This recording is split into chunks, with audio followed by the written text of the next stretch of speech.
राज्यात विधान परिषदेच्या निवडणुकांचा धुरळा उडालाय.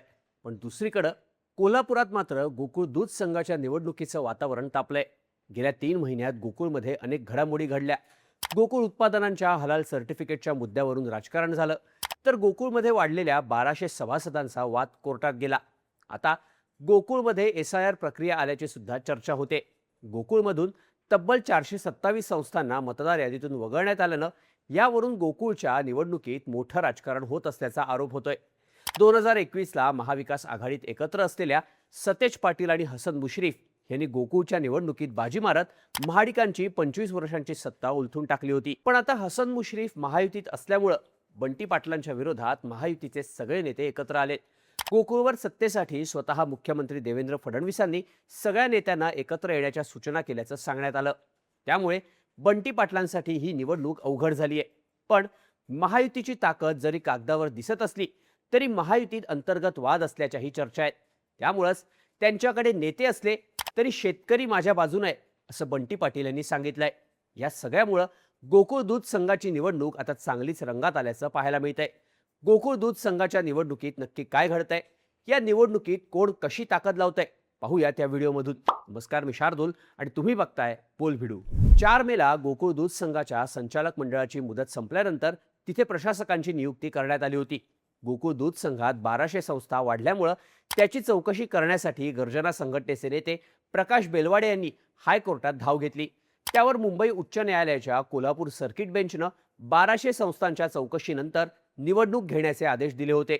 कोर्टाच्या निर्णयाविरोधात काही संचालक सुप्रीम कोर्टात गेले आणि सुप्रीम कोर्टानं 90 दिवसांच्या आत गोकुळची निवडणूक घेण्याचे आदेश दिले. 25 मेला गोकुळचा निवडणूक कार्यक्रम जाहीर झाला. त्यानुसार 2 जून ते 1 जुलै या काळात संस्थांच्या प्रतिनिधी निवडीचा ठराव सहकारी निवडणूक अधिकाऱ्यांना देण्याची प्रक्रिया सुरू झाली आहे. आता गोकुळच्या निवडणुकीत महायुतीतच मोठं राजकारण रंगल्याच्या चर्चा झाल्या होत्या. संचालक मंडळांची मुदत संपल्यानंतर संचालक निवडणुका लढण्यासाठी तयार असताना सुद्धा गोकुळवर प्रशासक नेमण्यात आला. गोकुळवर पहिल्यांदाच प्रशासक आले. यावरून हसन मुश्रीफ नाराज झाल्याची चर्चा झाली. भाजपचे चंदगडचे आमदार शिवाजी पाटील यांनी सुद्धा हसन मुश्रीफांवर थेट टीका केली. त्यांनी थेट मुश्रीफ मुक्त गोकुळची घोषणा केल्यानं त्याची मोठी चर्चा झाली. गोकुळवर प्रशासक आणत नाही तोवर आपण स्वस्थ बसणार नाही, अशी भूमिकाच शिवाजी पाटील यांनी घेतल्याचं सांगण्यात आलं. गोकुळवर प्रशासक नेमण्यासाठी गर्जना संघटनेच्या प्रकाश बेलवाडेंनी मोहीम सुरू केली आणि त्यांच्या प्रयत्नांमुळेच गोकुळवर प्रशासक आले. महायुतीत मंत्री असून सुद्धा मुश्रीफांना गोकुळवर प्रशासक राज थांबवता आलं नाही असं म्हटलं जाऊ लागलं. आता प्रकाश बेलवाडे हे कायमच मुश्रीफांच्या विरोधात राजकारण करत आले. बेलवाडे मुश्रीफांच्या कागल मतदारसंघातील उत्तूर जिल्हा परिषदेतल्या वडक शिवाले गावचे. आता जेव्हा भाजप राष्ट्रवादीच्या विरोधात होती तेव्हा बेलवाडे हे भाजपच्या बाजूला मुश्रीफांविरोधात लढत होते. पण मुश्रीफ महायुतीत आल्यानंतर सुद्धा बेलवाडेंनी मुश्रीफांची जुळवून न घेता विरोधाची धार आणखीनच टोकदार केली. त्यांनी गोकुळवर प्रशासक आणण्याच्या सुरू केलेल्या मोहिमेला भाजप आमदार शिवाजी पाटील यांनीच बळ दिल्याचं सांगण्यात आलं. दुसरीकडे बेलवाडे यांनी हलाल सर्टिफिकेटवरून मुश्रीफांना टार्गेट केलं. तर गोकुळमधल्या वाढीव 1200 संस्थांची चौकशी करण्यासाठी बेलवाडेंनीच कोर्टात याचिका दाखल केली. या सगळ्यामुळे मुश्रीफांना अडचणीत आणण्याचाच भाजपचा प्रयत्न असल्याच्या चर्चा झाल्या होत्या. पण महायुतीतला हा वाद जास्त चिघळू नये आणि त्याचा गोकुळच्या निवडणुकीवर परिणाम होऊ नये म्हणून 30 मेला कोल्हापुरातील महायुतीच्या नेत्यांची बैठक झाली. मुख्यमंत्री देवेंद्र फडणवीसांच्या सूचनेनं ही बैठक झाल्याचं सांगण्यात आलं. या बैठकीला भाजपचे मंत्री चंद्रकांतदादा पाटील, खासदार धनंजय महाडिक, आमदार अमल महाडिक, हसन मुश्रीफ, प्रकाश आबिटकर हे नेते उपस्थित होते. भाजपचे मंत्री चंद्रकांतदादा पाटील आणि जनसुराज्याचे विनय कोरे यांनी या बैठकीत मध्यस्थी केल्याचं सांगण्यात आलं. या बैठकीत मुश्रीफांनी आपली नाराजी व्यक्त केली. प्रशासक नियुक्ती आणि चौकशी प्रक्रियेबाबत प्रश्न उपस्थित करत प्रशासक निवडीवेळी मला यादी का दाखवण्यात आली नाही, मी महायुतीचा घटक नाही का, असा सवाल मुश्रीफांनी केला. पण झालं गेलं विसरून जाऊ असं म्हणत महायुतीच्या नेत्यांनी गोकुळची निवडणूक एकत्र लढण्याचा निर्धार केला. त्यासाठी त्यांच्याकडून छत्रपती शाहू शेतकरी विकास आघाडी या पॅनलची अधिकृत घोषणाही करण्यात आली.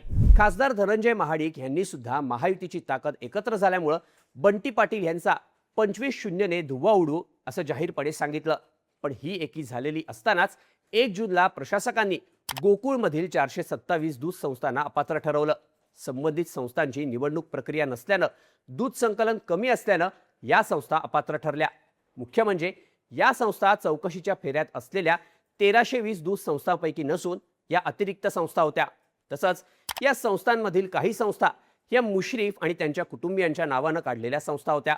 त्यामुळं हे मुश्रीफांविरोधातलंच राजकारण असल्याची चर्चा होते. तर 30 मेला झालेल्या बैठकीला न बोलावल्यामुळं चंद्रदीप नरके, शिवाजी पाटील, आमदार राजेंद्र पाटील यड्रावकर यांनी नाराजी व्यक्त केल्याची चर्चा झाली. शिवाजी पाटील यांनी तर निवडणुकीत सन्मानजनक जागा मिळाल्या नाहीत तर वेगळा विचार करण्याचा इशाराही दिलाय. सतेज पाटील आम्हाला लांबचे नाही असंही शिवाजी पाटील म्हणाले. चंदगड, गडहिंग्लज आणि आजरा तालुक्याला मिळून किमान 5 जागा आणि 5 वर्षात एकदा अध्यक्षपद अशी मागणी शिवाजी पाटील यांनी केली आहे. त्यामुळे महायुतीत एकी असल्याचं सांगण्यात येत असलं तरी त्यांची ताकद कागदावर आहे. त्यांच्यातल्या अंतर्गत संघर्षामुळे निवडणुकीच्या वेळी फाटाफूट होऊ शकते अशाही शक्यता स्थानिक पत्रकार व्यक्त करतायत. आता या निवडणुकीसाठी कोणाची कशी ताकद आहे, कोण कोणाच्या बाजूने आहे ते बघूयात. महायुती छत्रपती शाहू शेतकरी विकास आघाडीकडून गोकुळची निवडणूक लढते, तर सतेज पाटील यांचं राजर्षी शाहू शेतकरी समविचारी आघाडी हे पॅनल निवडणूक लढवणार आहे. आता सतेज पाटील यांच्याकडच्या गटांचा विचार केला तर करवीर गगनबावडात त्यांचा स्वतःचा गट आहे.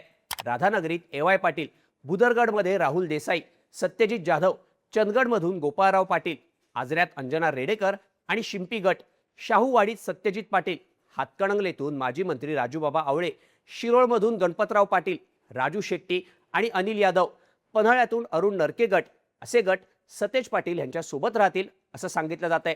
यासोबतच माजी संचालक चेतन नरके, बाबासाहेब चौगुले, शशिकांत पाटील चुएकर, अभिजित तायशेटे, बयाजी शेळके, प्रकाश पाटील हे सुद्धा सतेज पाटील यांच्या सोबत असतील असं सांगितलं जात आहे. पण यासोबतच अमरसिंग पाटील, अंजना रेडेकर हे गोकुळमध्ये सतेज पाटील यांच्या सोबत असले तरी जिल्हा परिषदेच्या निवडणुकीत अमरसिंग पाटील यांना जनसुराज्यनं पाठिंबा दिला होता. तर रेडेकर यांचे चिरंजीव अनिरुद्ध रेडेकर हे जनसुराज्य पक्षाकडून जिल्हा परिषदेवर निवडून गेलेत. त्यामुळे पाटील आणि रेडेकर यांची भूमिका काय असणार हे महत्त्वाचं आहे. तर महायुतीत हसन मुश्रीफ यांच्याकडे सर्वाधिक संचालक आहेत. अरुण डोंगळे, किसन चौगुले, रणजित पाटील अशी राधानगरी तालुक्यातली ताकद सुद्धा मुश्रीफ यांच्याकडे आहे. शिवाय करणसिंग गायकवाड, नंदकुमार ढेंगे हे संचालक सुद्धा महायुती सोबत आहेत. जिल्हा परिषदेचे माजी अध्यक्ष राहुल पाटील यांनी राष्ट्रवादीत प्रवेश केल्यानंतर बाळासो खाडे हे देखील मुश्रीफ यांच्या सोबत आहेत. शिवाय PN पाटील गटाचे वसंत खाडे सुद्धा महायुतीच्या सोबत आहेत. गडहिंग्लज आणि कागलमध्ये महायुती भक्कम आहे. तर विनय कोरे, प्रकाश आबिटकर, राजेंद्र पाटील यड्रावकर, हातकणंगलेचे खासदार धैर्यशील माने यांचे गट सुद्धा सोबत असल्यामुळे महायुतीची ताकद चांगलीच वाढली आहे. भाजपकडे फक्त अंबरीश घाटगे आणि शौमिका महाडिक असे 2च संचालक आहेत. शिवाजी पाटील यांच्याकडे चंदगड, गडहिंग्लज आणि आजरा तालुक्यातलं काही पॉकेट आहे. पण महायुतीची ताकद एवढी मोठी दिसत असली तरी अंतर्गत मतभेदांमुळे फाटाफूट होऊ शकते अशी शक्यताही वर्तवली जाते. आता प्रत्येक गटाकडून ठराव गोळा करायला सुरुवात झाली असून ज्याच्याकडे जिथून जास्त ठरावधारक त्याला ती जागा असा जागा वाटपाचा फॉर्म्युला महायुतीत ठरल्याचं सांगितलं जात आहे. त्यामुळे जर जागा वाटपात नेत्यांच्या गटांना योग्य त्या जागा मिळाल्या नाही तर या नाराजीचा फायदा सुद्धा बंटी पाटील उठवू शकतात असं म्हटलं जातं. महायुतीत उमेदवारीसाठी मोठी गर्दी असल्यामुळे ज्या इच्छुकांना उमेदवारी मिळणार नाही अशा नाराज उमेदवारांना सुद्धा बंटी पाटील आपल्याकडे घेऊ शकतात असं म्हटलं जात आहे. याचबाबत बंटी पाटील यांनी पत्रकार परिषदेत भाष्य केलं. गोकुळमध्ये मुख्यमंत्र्यांचा हस्तक्षेप वाढल्याचं सतेज पाटील यांनी सांगितलंय. महायुती सरकारच्या कालावधीत गोकुळमध्ये राजकारण सुरू झालं. युती करून गळ्यात गळे घालायचेच होते तर 3 महिने गोकुळला बदनाम का केलं असा सवाल पाटील यांनी केला. त्यांची महायुती असली तरी शेतकरी माझ्या बाजूने आहेत असा विश्वास सुद्धा सतेज पाटील यांनी व्यक्त केला.